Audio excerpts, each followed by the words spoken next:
Les entretiens de Confucius, souverain sans couronne.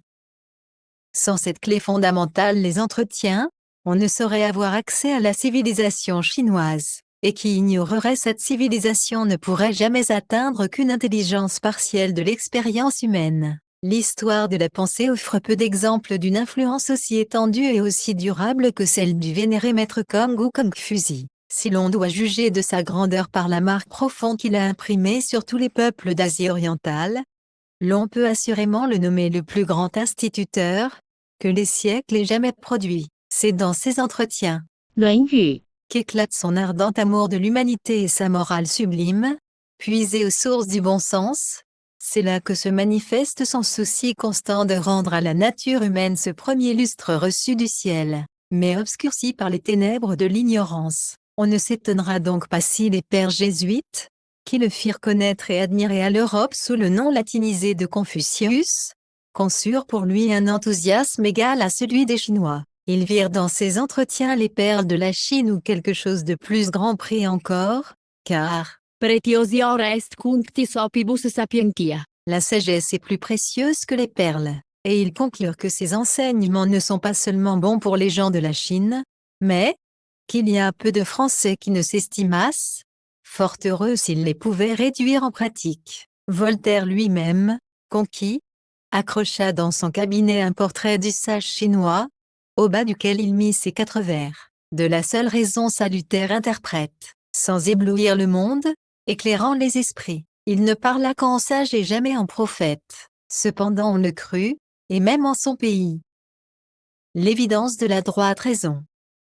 Considérée sous le double rapport de la morale et de la politique, la doctrine de Confucius se compare à celle que Socrate enseignait vers la même époque. Ami de la raison, ennemi de l'enthousiasme, Voltaire, Confucius et Socrate ont revêtu la sagesse antique de cette douceur, de cette évidence, de ce calme capable de toucher les esprits les plus rudes. Jamais, peut-être, l'esprit humain ne fut plus dignement représenté que par ces deux hommes. Supérieurs par leur philosophie, ils ne l'étaient pas moins par leur jugement. Aussi, ils savaient toujours jusqu'où il faut aller et où il faut s'arrêter. Et si, toutefois, ils s'écartaient du droit chemin, leur bon sens les y ramenait, en quoi ils ont un avantage considérable sur bien des philosophes de notre temps qui ont des raisonnements si entortillés, si faux, des subtilités si épouvantables, qu'ils peinent à se comprendre eux-mêmes. Le maître dit, nul ne songerait à sortir autrement que par la porte. Pourquoi les gens cherchent-ils à marcher en dehors de la voie?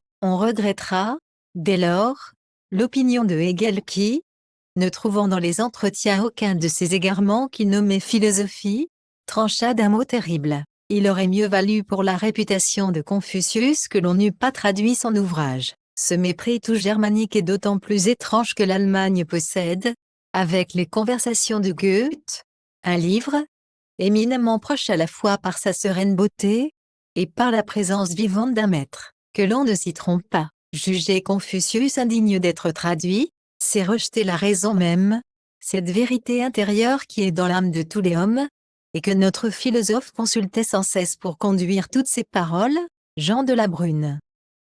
La voix du sage.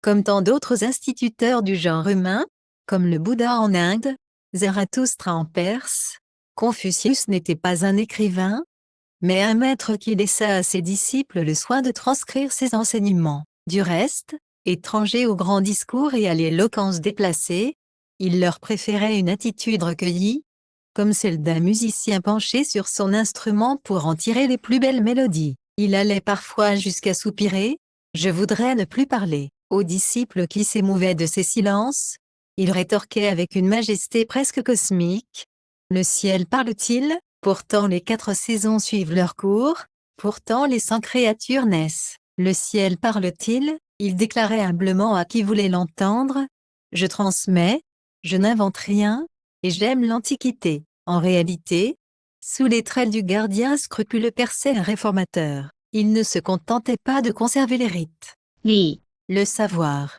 智 le sens d'humanité. 忍 Il les régénérait, les moralisait et les propageait avec un dévouement tragique. Conscient que sa mission est lourde, et sa route est longue, Il s'encourageait cependant à la pensée d'accomplir un véritable mandat céleste. Le roi Wen est mort. Maintenant, n'est-ce pas moi qui suis investi du dépôt de la civilisation? Si le ciel avait juré sa perte, pourquoi l'aurait-il confié à un mortel comme moi? Et si le ciel a décidé de préserver ce dépôt, qu'ai-je à craindre? L'empire de la vertu.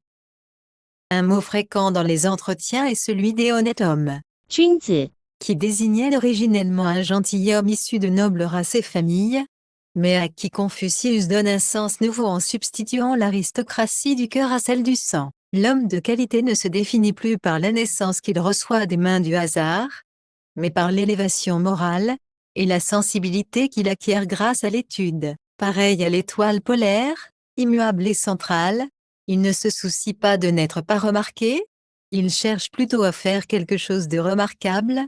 Le maître dit: ce n'est pas un malheur d'être méconnu des hommes, mais c'est un malheur de les méconnaître. Ou trouver une maxime plus belle, une indifférence plus grande à l'égard de la gloire et des succès. Qu'importe, en définitive, que Confucius soit resté, sa vie durant, un souverain sans couronne, il a bâti un empire dont les frontières invisibles s'étendent à celles de l'humanité.